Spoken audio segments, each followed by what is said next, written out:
Hey boys and girls, this is Wildman Willis here, and I'm doing a review of WWE SmackDown Money in the Bank pay-per-view. Well, this pay-per-view is getting a lot of mixed feelings from people. I mean, was it the best pay-per-view? No. Was it the worst pay-per-view? No. But it's not that many highlights in the pay-per-view, but what I took out of the pay-per-view was this was a pay-per-view that established what something that has been a big problem in WWE now. Establishing your heels, being heels, cheating, sneak attacking people,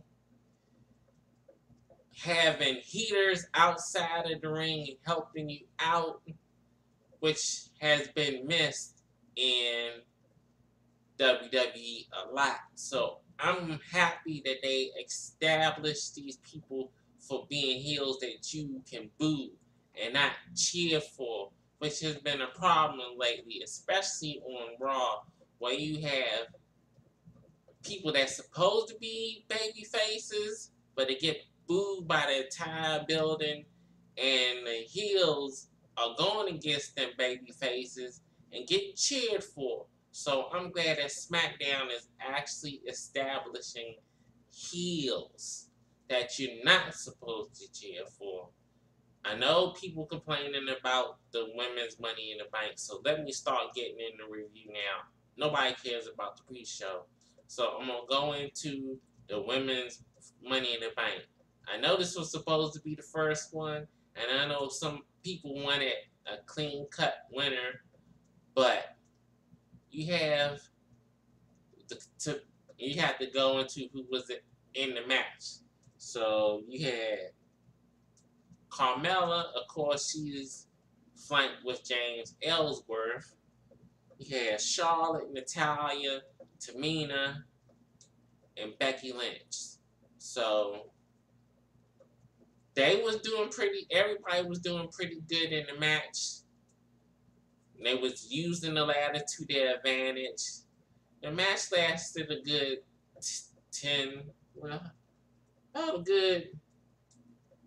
20 minutes, 25 minutes. So they put in some time during the match. But what people are upset about is that James Ellsworth basically helped Carmella win the match by climbing up the ladder and throwing down the briefcase. First off, the Money in the Bank is a no disqualification match. Second off, we have seen this finish in the male Money in the Banks before, where somebody helps somebody else to climb the ladder to get the briefcase. So this is something that's not new. So this is actually establishing Carmella as a heel when she comes out against the champ Naomi, which they want to get over as a babyface. So this is the best way to do it, is get somebody that people are mad about actually having the Money in the Bank. So this is a smart move in my book to me. So make Carmella have. So basically, people are mad because of this situation with Carmella winning the Money in the Bank the way it is. But let us see how this play out first. So the next match we had was the New Day going for the World Tag Team titles against the Usos. All in all, this was a pretty good tag team match. One of the better matches of the night. But then again, you had a finish where the heels took advantage of the rules. They was getting their ass beat by the New Day. The New Day got Xavier out there. So basically, it really is a 3-on-2. So the Usos said, forget it. We're going to take the count out and roll out because we can't beat the New Day the way we want to because of that third person.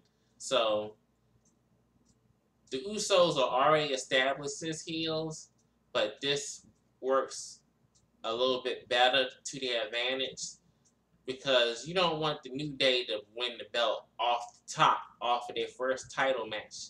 That would kind of make the Usos look weak. They gotta let this build up a little bit more, let them have a couple more matches, maybe winning at SummerSlam. We'll see how that runs, but oh no, it was a good tag team match. Everybody did what they were supposed to do. I'm not a real big Usos fan, but this heel run is working better for them than what they were as baby faces. So I can applaud them for that. So that's my take on them. Let's see who else. What was the next match? So actually, it wasn't really a match, but we had Mike Bennett and Maria come out. So here's the catch. Mike is using Maria's last name. So they are Mike and Maria Kanellis. So that's the gimmick that they so much in love that he took her last name instead of she taking his. So that's going to be an interesting dynamic. They going to be perfect heels. So we'll see how this goes with them. Maria has seasoned up being in Japan and other places, so she can work being a heel very well. And it's good to see more heel managers.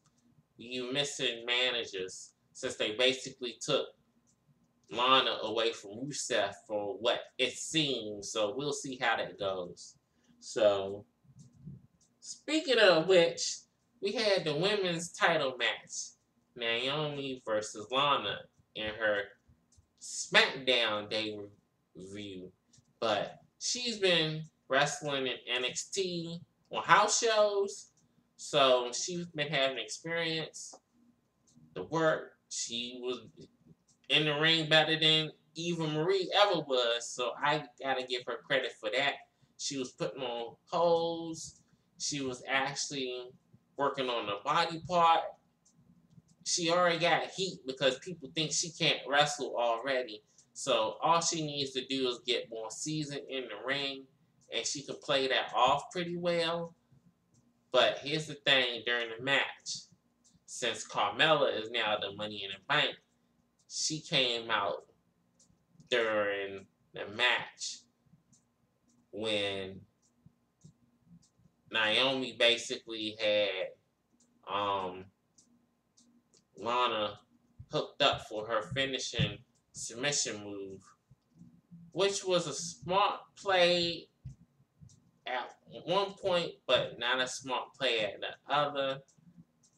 If I was Carmella, I would have tried to take advantage of the situation and distracted Naomi, got her on top of the ring or maybe Ellsworth, and have Lana do some kind of finishing move, win the match, take advantage of Lana not being a good wrestler, and get the 1, 2, 3. But I guess they want to drag this out.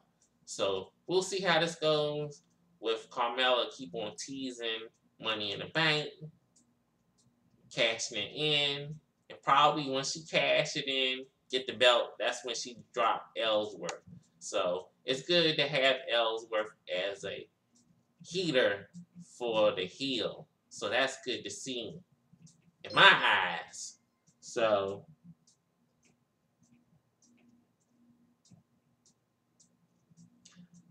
the next match is Jinder Mahal versus Randy Orton for the WWE title. This is Jinder's first title match. A lot of people are not excited that Jinder is the champ, but it's something different. We don't know how long he's going to keep the belt. He could lose it to Cena. Corbin can cash it on Cena. We'll see how this goes. We don't know yet. But since this was Randy Orton's hometown, it should be a pretty good match. It was a pretty good match. Jinder is technically sound in the match. Orton is Orton no matter what he does. He's just smooth and crisp in the ring. I know some people think he's boring. He can be at times, but Randy's the type of person, if he's not motivated in something, he's going to show it in the ring. He's going to show it in interviews. He's going to show it on Twitter. If he don't care about something, he'll let you know about it. So it's good to see that he had fire in this match. It seemed like that he's willing to work with Jinder to help him get over as a heel champion. So, which is exactly what he did. And it seemed like he loves throwing them sing boys around on top of the chairs and the tables or whatever he want to do. Because he has one sick flip that he does throw on one of the Singh brothers that looks like the boy almost about to break his neck every time.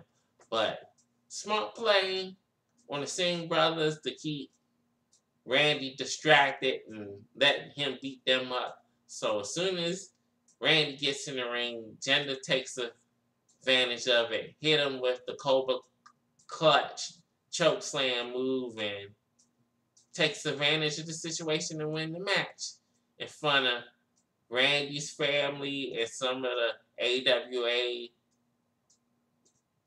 legends that was out there. So that was cool to see. It was a pretty good match. Nice heat on the heels. This was basically a heat on heels pay-per-view.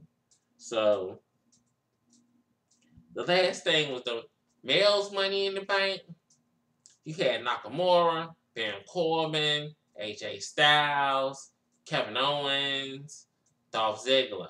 So I don't know if the plan was to have it that the women wouldn't outshine the men's Money in the Bank ladder match. So this was, of course, the match of the night. What was funny about this match, because Baron Corbin took advantage of Shinsuke and his long entrance by beating the hell out of him before the match.